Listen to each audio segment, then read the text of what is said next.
Tripura Football Association bukaktoi Changrasala TFA Abanago kaisa koktuma rongni panda khaijaka o koktuma rongni pando thanai chalo Ramkrishna Club tai Blood Mouth Club ni football thungbarai mungo patimung sitra pati thamun toinai TFA tamo yaprisaka abana toinai koktuma thon musango koktisaka Tripura Football Association ni সভাপতি প্রণব সরকার আমরা কারিব হাস্তেব ফিল নৈচিচুকু senior national মহিলা football বাতাই মুংনতিব কক সাইকেনারকা ত্রিপুরা ফুটবল অ্যাসোসিয়েশন সচিব অমিত চৌধুরী অসালে কক্তমা থুনারং পান্দাও সভাপতি সচিব ন কারিব মাজাকা ইয়াকসু তাংফাং তপন সাহা কৃষ্ণপদ সরকার নকবই ইয়াকসু সভাপতি অমিত দেব নকবই কুমিনি আনন্দ মাননীয় সাংবাদিক বন্ধুরা আজকে আমরা ত্রিপুরা ফুটবল অ্যাসোসিয়েশনের পক্ষ থেকে জরুরি ভিত্তিতে সাংবাদিক সম্মেলন আহ্বান করা হয়েছে। আপনাদের অনেক অনেক ধন্যবাদ। ফুটবল অ্যাসোসিয়েশনের পক্ষ থেকে আপনারা এসেছেন। এখানে আমাদের সাথে মাননীয় সম্পাদক থেকে শুরু করে সহসভাপতি থেকে শুরু করে যুগ্ম সম্পাদক সবাই আমরা রয়েছি।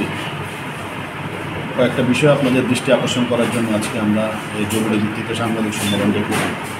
আপনারা জানেন যে গতকাল মাঠে একটা অপ্রীতিকর ঘটনা ঘটেছে। তো এই ব্যাপারে আমাদের ত্রিপুরা ফুটবল অ্যাসোসিয়েশনের আপনারা জানেন আমরা যখন অ্যাসোসিয়েশনের দায়িত্ব গ্রহণ করি খুব খারাপ অবস্থার মধ্যে দিয়ে বিগত দিনে অ্যাসোসিয়েশন যারা চালিয়েছেন আমরা যখন দায়িত্ব গ্রহণ করি তখন আমাদের মাঠের কী অবস্থা ছিল এবং সবাই আপনারা দেখেছেন কী অবস্থা ছিল ত্রিপুরা ফুটবল অ্যাসোসিয়েশনের। আমরা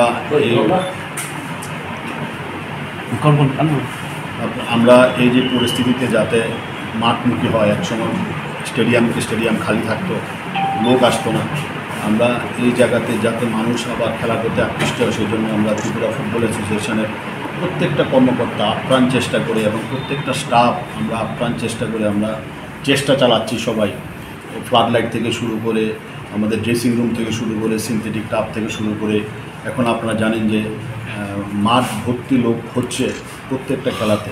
কিন্তু পাশাপাশি এই জিনিসটা গভীর উদ্বেগের সাথে আমরা লক্ষ্য করছি যে একটা চক্র এই যে সুস্থ পরিবেশ এই ত্রিপুরা ফুটবল অ্যাসোসিয়েশনের খেলার মাঠে রয়েছে এটাকে বিনষ্ট করার জন্য একটা গভীর ষড়যন্ত্র করে চলেছে। আপনারা জানেন যে ফুটবল খেলা মাঠে উত্তেজনা থাকবে, হইচই থাকবে, এটা স্বাভাবিক। এটা না থাকলে আবার ফুটবলের আনন্দও নেই। কিন্তু উত্তেজনার নামে মারামারি করবে আমাদের গ্রাউন্ড স্টাফদের, আমরা যারা ফুটবলের যারা স্টাফ আমাদের স্টাফদের গায়ে অতীতে কখনো কেউ হাত দেয়নি। আমাদের স্টাফদের কালকে একজনকে মেরেছে, এর আগেও একজনকে মেরেছে, স্টাফদের মারবে, এটা কিন্তু ত্রিপুরা ফুটবল অ্যাসোসিয়েশন একদম বরদাস্ত করবে না। বিশৃঙ্খলা সৃষ্টির যারা চেষ্টা করছে তাদের উদ্দেশ্যে আমরা বলতে চাই, যেই ক্লাব হোক, যেই সংস্থা হোক, যেই ব্যক্তি হোক, আমরা কিন্তু তাদের বিরুদ্ধে আইনগত ব্যবস্থা নেওয়া শুরু করেছি। কালকে আমরা পুলিশে মামলা দায়ের করেছি এবং পুলিশ ইনভেস্টিগেশন শুরু করেছে। এবং যদি যত বড় শক্তিশালী ক্লাবই হোক আমরা প্রয়োজনে ক্লাবের একনিষ্ঠ অ্যাকশান নেব। আমরা সংবিধানে আছে আমরা ক্লাবের বিরুদ্ধে ব্যবস্থা নিতে পারি, আমরা ক্লাবের বিরুদ্ধে ব্যবস্থা নেব, ব্যক্তির বিরুদ্ধে ব্যবস্থা নেব, আমরা ব্যবস্থা নেব। আমরা এই জায়গাটা কেউ যদি ভেবে থাকে যে আমরা ত্রিপুরা ফুটবল অ্যাসোসিয়েশন দুর্বল, আমরা যারা পদাধিকারী আছে আমরা দুর্বল, আমাদের স্টাফদের মেরে ওনারা রক্ষা পেয়ে যাবে, এটা কিন্তু ভুল করছে। অতীতে যারা করেছেন এই দিন কিন্তু এখন নেই। এখন আমাদের রাজ্যে একটা সুষ্ঠু প্রশাসন রয়েছে, আইনের শাসন রয়েছে এবং ত্রিপুরা ফুটবলকে জনপ্রিয় করার জন্য রাজ্যের মুখ্যমন্ত্রীও বারবার আবেদন করেছেন। আমরা দেখেছি ওনার পেজ থেকেও ত্রিপুরা ফুটবলের এই যে খেলাকে আপলোড করা হচ্ছে, একটা সুন্দর পরিবেশ এখানে তৈরি হয়েছে এবং আপনি দেখবেন যে ফ্লাড লাইটে যখন খেলা হয় কত দর্শক আসে। এটাকে বিনষ্ট করার জন্য, এটাকে নষ্ট করার জন্য এটা একটা পরিকল্পিত ষড়যন্ত্র। আমি এখন এখান থেকে কারোর নাম বলতে চাই না, কারা করছে, আমাদের কাছে সব ডাটা আছে, সব তথ্য আছে, কারা এগুলো করছে, কাদের ইন্ধনে করছে। তো তাদের উদ্দেশ্যে আমরা বলতে চাই আপনারা ভুল করছেন। আপনারা যদি লাস্ট ওয়ার্নিং ধরে নিতে পারেন, হুমকিও ধরে নিতে পারেন, এরপরে যদি একটা স্টাফের গায়ে আমাদের হাত পড়ে বা আমাদের যারা পদাধিকারী আছে একজনকে যদি হ্যাকেল করা হয়, নিগৃহীত করা হয়, গালিগালাজ করা হয়, আমরা কিন্তু ওই ক্লাবকে বাদ দিয়ে দিতে কিন্তু আমরা চিন্তা করব না। কারণ আমাদের কাছে খেলা আগে, খেলা সুষ্ঠুভাবে হতে হবে, খেলা সুষ্ঠুভাবে পরিচালিত হবে, মানুষ এনজয় করবে, উত্তেজনা থাকবে খেলার মাঠে। আমি বারবার বলছি উত্তেজনা থাকবে, খেলার মাঠে হইচই থাকবে, হাততালি থাকবে, যে দল জিতেছে আনন্দ করবে। কিন্তু মানে এই না যে আমি বিশৃঙ্খলা পরিবেশ করব, আমি মারামারি করব, আমাদের যারা সিনিয়র পদাধিকারী আছে ওনাদের হ্যাকেল করবে, ওনাদের গালিগালাজ করবে, এগুলো কিন্তু ত্রিপুরা ফুটবল অ্যাসোসিয়েশন আর বরদাস্ত করবে না। Enough is enough. এরপরে যদি কেউ ভেবে থাকে ওনারা করবে, নিজ দায়িত্বে করবে, ক্লাব যদি বাদ চলে যায় তাহলে কিন্তু আমাদের আর দায়ী করতে পারবে না। কারণ এই রেসপন্সিবিলিটি ক্লাবের নিতে হবে। কারণ ওরা যখন মাঠে আসে ক্লাবের প্রতিনিধি হয়ে ওরা মাঠে আসে, ওরা কিন্তু ব্যক্তি হিসেবে আসে না, কিন্তু ক্লাবের প্রতিনিধি আসে, রেসপন্সিবল থাকবে ক্লাব। আমরা কিন্তু ওই ক্লাবের বিরুদ্ধে ব্যবস্থা নেব। এই হলো আজকে আমাদের বক্তব্য। যে আছেন যে রাজমাতা জিজেবাই ট্রফি সিনিয়র ওমেন্সের গ্রুপ যে খেলাটা আগরতলায় হবে, সেটার মধ্যে চণ্ডীগড়, গুজরাট, সিকিম, ত্রিপুরা আগামী 20, 22, 24 অক্টোবরে উমাকান্ত মাঠে অনুষ্ঠিত হবে। এই উপলক্ষে আমরা কয়েকটা smooth conducting of this tournament আমরা একটা কয়েকটা কমিটি করেছি। তার একটা অর্গানাইজিং কমিটি হয়েছে, যেটা কৃষ্ণমোদয় সরকার, তপন শাহ বা শরীর আছে। এবং আমাদের যে মহিলা টিম, এই মহিলা টিমের কোচ, ম্যানেজার এবং সর্বোপরি এই টোটাল টিমের যে হেড অফ সেটা আমাদের ভাইস প্রেসিডেন্ট অমিত দেবকে আমরা করেছি।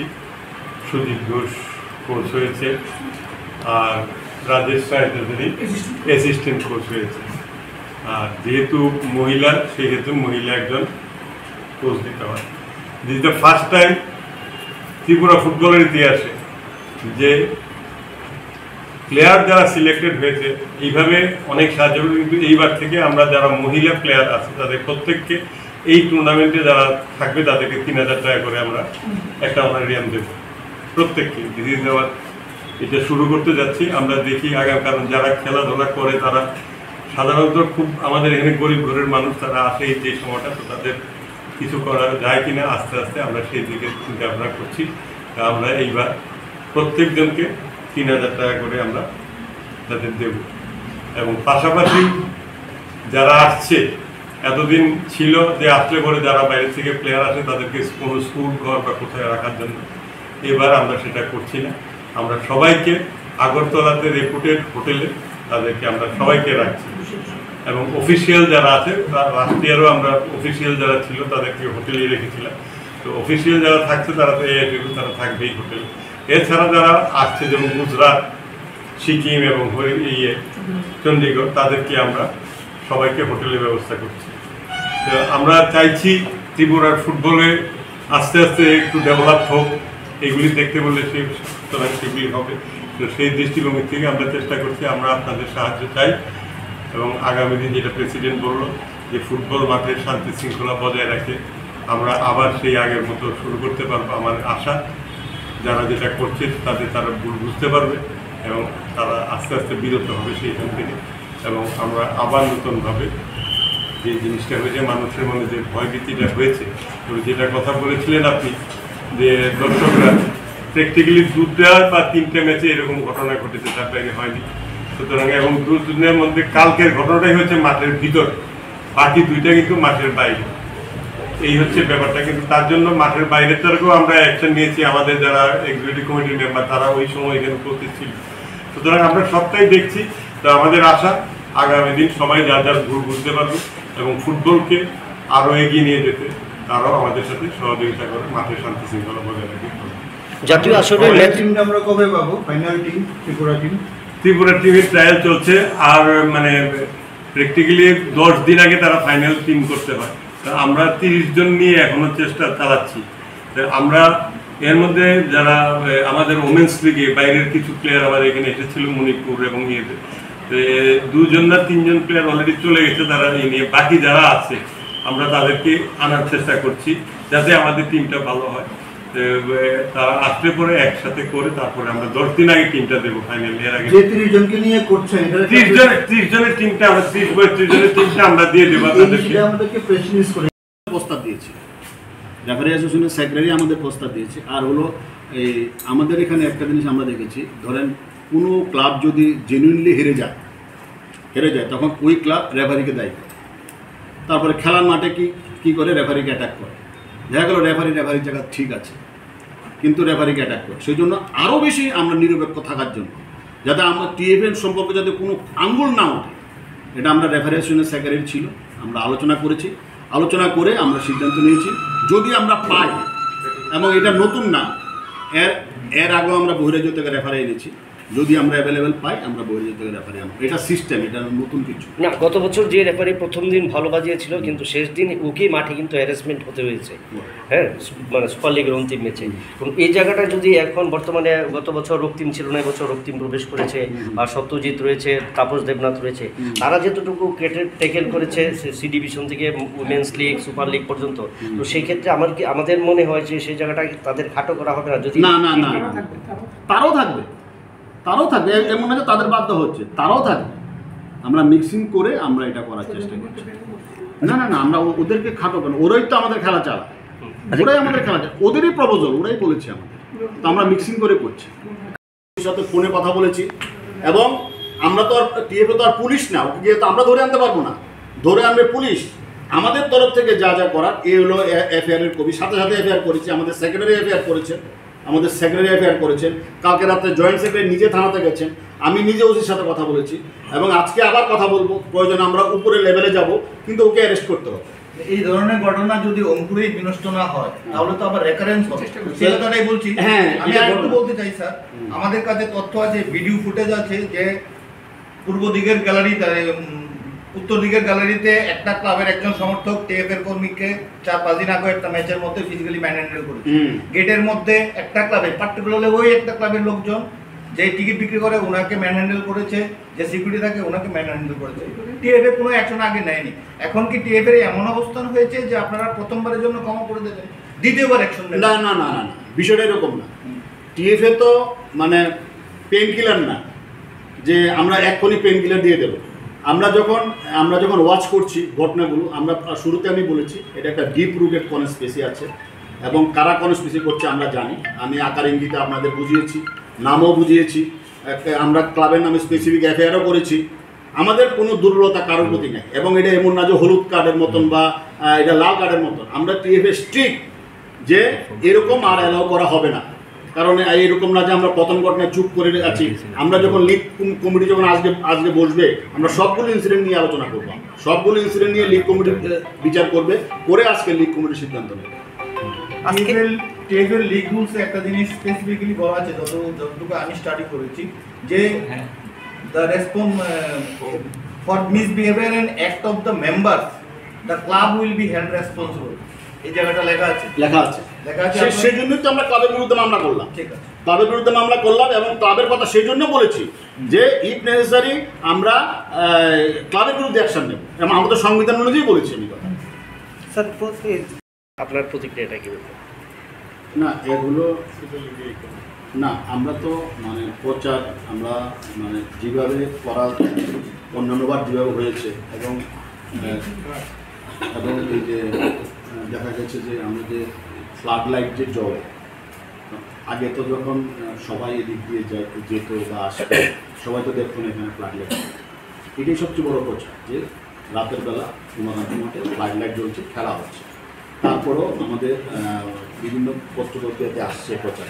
তারপরেও আমাদের যদি কোনো ত্রুটি থেকে থাকে, খামতি থেকে থাকে, আমরা এটা সুপার লিগে আমরা চেষ্টা করবো, যে হয়তো আমরা শহরে মাইকিং করবো, বা আর কীভাবে করা যায়, আমরা বিভিন্ন টিভিতে স্টল টল দিয়ে কীভাবে করা যায়, এটা আমরা প্ল্যানিং করে আমরা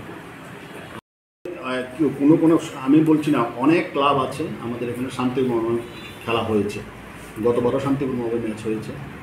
অনেক ক্লাব আছে আমাদের, ম্যাক্সিমাম ক্লাব টিএফএ কোঅপারেশন করে, 1-2টার মধ্যে এরকম থাকতে পারে। তবে আমরা কিন্তু এই যে মেসেজটা দেওয়ার জন্য আজকে আমরা সাংবাদিক সম্মেলন ডাকলাম জরুরি ভিত্তিতে, যে যদি কোনো ভয়ের কোনো পরিবেশের প্রশ্নে ওঠে না, আর কোনো ইনসিডেন্ট যদি করে কেউ, আর যদি কোনো ইনসিডেন্ট কেউ করে, আমরা তো সেই জন্য বললাম ক্লাবের বিরুদ্ধে অ্যাকশন নেবো। এবার আমরা আগে কখনো বলিনি, আমরা হয়তো ম্যানেজারের বিরুদ্ধে নিয়েছি বা কারোর বিরুদ্ধে নিয়েছি, এবার ক্লাবের বিরুদ্ধে আমরা অ্যাকশন নেবো। যদি দেখা যায় যে রিপিটেডলি একটা ক্লাব আমাদের ডিস্টার্ব করছে, দর্শকদের ডিস্টার্ব করছে, দর্শকদের ভীতির পরিবেশ তৈরি করছে, বিশৃঙ্খলা সৃষ্টির চেষ্টা করছে, এটা একটা মহল থেকে করানোর একটা পরিকল্পনা চলছে, একটা গভীর ষড়যন্ত্র চলছে। এই জন্য আমরা প্রেস কনফারেন্সটা করে বললাম ওদেরকে যে এগুলো এইসব ফাঁদে পা দেবেন না। আমরা অতীত জানি, অতীতে খেলার মাঠে কে কী করেছে, সেনবাবু কী করেছে, এগুলো আমরা সব জানি। অতএব আমরা কিন্তু এগুলো কিন্তু আমরা আর স্পেয়ার করবো না। আর সেনবাবুর যুগও শেষ কিন্তু এখন, আমরা এগুলো আর স্পেয়ার করবো না। পরবর্তী ম্যাচগুলো কি সবগুলি পুলিশ থাকবে? সব ম্যাচে পুলিশ থাকবে, সব ম্যাচে পুলিশ থাকবে, আমরা থাকবো, ইট নেসার আমি থাকবো। আর আমরা কোনোভাবে আমি বলে দিচ্ছি, আপনারা এই মেসেজটা দেন, নিশ্চিন্তভাবে দর্শকদের বলুন আপনারা আসেন, কিচ্ছু হবে না, সিঙ্গেল ঘটনা হবে না, একদম যাতে সিঙ্গেল ঘটনা হবে না। কমিটির লোক যে মাঠে প্রবেশ করে, এটা আসলে আমাদের কোনো ইন্টেনশন নেই, এটা হয়তো কোনো বিশেষ কোনো প্রয়োজনে ঢুকে, তো এটা আমরা মাথায় রাখবো যাতে ইন ফিউচার যাতে আমরা মানে কমিটির লোক যাতে না ঢুকে, এটা আমরা মাথায় রাখবো। যেটা আইন আছে আইন মেনেই চলবে। আর আরেকটা কথা হলো, মানে দেখা যায় দুটো খেলা যেদিন হচ্ছে, প্রথম দুটো টিম উঠে যাওয়ার আগেই গেটটা খুলে দেওয়া হয়, পরবর্তী টিমগুলো মাঠে প্রবেশ করে, যেটা কালকে অমিতদা হ্যারাসমেন্ট হয়েছে একমাত্র ডিউ টু রিজন এই জায়গাটা। কারণ যেই ক্লাবের বিরুদ্ধে আপনারা মামলা করেছেন সেই বিরুদ্ধে কালকের ঘটনাটা কিন্তু এই জায়গাটা অনেকদিন আমিও বলেছি সেই জায়গাটা, যে দুটো টিম মাঠ থেকে আউট হলে নেক্সট দুটো টিমের খেলা টিমকে মাঠে প্রবেশ করানো উচিত। এক্ষেত্রে কি আগামী দিন সুপার লিগের ম্যাচগুলিতে আপনারা সেই দিকে নজর? অবশ্যই নজর রাখা হবে। আর আমরা সিদ্ধান্ত নিয়েছি, আরেকটা জিনিস বলে রাখি, সুপার লিগে আমরা বহিরাজ্য থেকে রেফারি আনার বিষয়টা আমরা আলোচনা করেছি, আমরা বিষয়টা। তো এই জায়গাটা যদি আপনি প্রশ্ন যেটা বলছি, সবাই মিলে চলুন আমরা এই রাজ্যকে, ফুটবলকে আরও বেশি জনপ্রিয় করে তুলি। আপনারা জানেন যে যারা খেলার মাঠে থাকে, আমাদের এখানে যারা আছেন, ওই তপন থাকে, অমিতা থাকে, কৃষ্ণ থাকে, সেক্রেটারি থাকে, চঞ্চল তারা থাকে, তারা কিন্তু আপ্রাণ চেষ্টা করে খেলাকে সুন্দরভাবে সুশৃঙ্খলভাবে করে নেওয়ার জন্য। আপনারা জানেন যে ফ্লাড লাইটে খেলা মানে আমাদের কাছেও একটা ব্যাপার, যে একটা চ্যালেঞ্জ, যে এগুলোতে লোডশেডিং হতে পারে অনেক। আপনারা জানেন যে কোভিডের মধ্য দিয়ে এই টিএফএ আমরা গেছি, তারপরে কিন্তু আমরা খেলা বন্ধ করিনি, আমরা চেষ্টা করেছি। এবং আপনারা জানেন যে আমাদের এখানে জাতীয় স্তরের খেলা হচ্ছে, জাতীয় স্তরের খেলা হবে আমাদের রাজ্যে। এই ব্যাপারে আমাদের মাননীয় সম্পাদক বিস্তারিত বলবেন। তবে আমি আবারও ওনাদের কাছে বলবো, এনাফ ইজ এনাফ, আপনারা যা করেছেন আর যদি সেকেন্ড টাইম করেন তাহলে কিন্তু আপনাদের দায়িত্ব আপনারা নিতে হবে। যদি ক্লাব যদি বাদ যায় তাহলে কিন্তু আমাদের কিচ্ছু করার থাকবে না। আর আমরা গত সিজনে আমরা বিরুদ্ধে একটা কেস হয়েছিল, ফরওয়ার্ড ক্লাব করেছিল আমাদের একটা সিদ্ধান্তের বিরুদ্ধে, তো আদালতে গিয়েছিল ফরওয়ার্ড ক্লাব। এই কেসও আমরা জিতেছি, মাননীয় জেলা আদালত আমাদের পক্ষে রায় দিয়েছেন। আপনারা যদি চান আমরা আদালতের কপি আমরা গ্রুপে দিয়ে দিয়েছি, আবারও যদি চান আমরা প্রিন্ট আউট করে দিয়ে দিতে পারি। তো আমরা সঠিক লাইনে আছি। যখন আমরা সিদ্ধান্ত নিই আমরা অনেক কিছু চিন্তা ভাবনা করে আইনকে মাথায় রেখে, সংবিধানকে মাথায় রেখে আমরা সিদ্ধান্ত নিই। আগামী দিনও যেটা নেব আইনকে মাথায় রেখে, সংবিধানকে মাথায় রেখে নেব। যদি ক্লাব যদি বাদও যায়, এটা মনে রাখবেন, আইন মেনে সংবিধান মেনেই ক্লাব বাদ যাবে। যদি পরিস্থিতি ওইরকম বাধ্য করে আমাদের যে ক্লাবকে বাদ দেওয়ার জন্য, কেউ যদি মনে করে থাকেন যে আপনারা খেলবেন আর আমাদের হ্যাকেল করে ইনসাল্ট করে চলে যাবেন আমাদের যুগ্ম সম্পাদকদের, ভাইস প্রেসিডেন্টদের, এটা কিন্তু হবে না, এটা কিন্তু লাস্ট একদম। আর এখন আমাদের কার বিরুদ্ধে? ব্লাডমাউথ ক্লাবের নামে আমরা করেছি, আমাদের টিম ম্যানেজারের নামে করেছি, দীনেশ শব্দকর না, মার্চে আর করছিল টিম ম্যানেজারের নামে শিলাজিৎ ঘোষ, ব্লাডমাউথ ক্লাবের আর টিম ম্যানেজারের নামে করছি। ও একদম ফিজিক্যাল, আমরা যে ভিডিও আছে আমাদের, ওকে মারছে। আমি উইটনেস আছে, পুলিশও ছিল এখানে, পুলিশও ছিল। এই ক্লাবের বিরুদ্ধে কি কোনো অ্যাকশন নেওয়া হবে? এটা আমাদের লিগ কমিটি বুঝবে। আমরা যদি প্রমাণ পাই, আমরা যারা আছি গভর্নিং বডিতে, আমরা আলোচনা করে সিদ্ধান্ত নেব। বিশৃঙ্খলা সৃষ্টির সাথে যারা জড়িত কাউকে ছাড়া হবে না। মাঠের গেটটা এটা সহসায় দেখছি মানে অঘোষিত লোক ঢুকে যায়, মানে যারা ঢোকার কথা না তারা ঢুকে যাচ্ছে। এটাতে একটু কীভাবে কন্ট্রোল করা? ঠিক আছে, এটা আপনি বলেছেন, এটা আমরা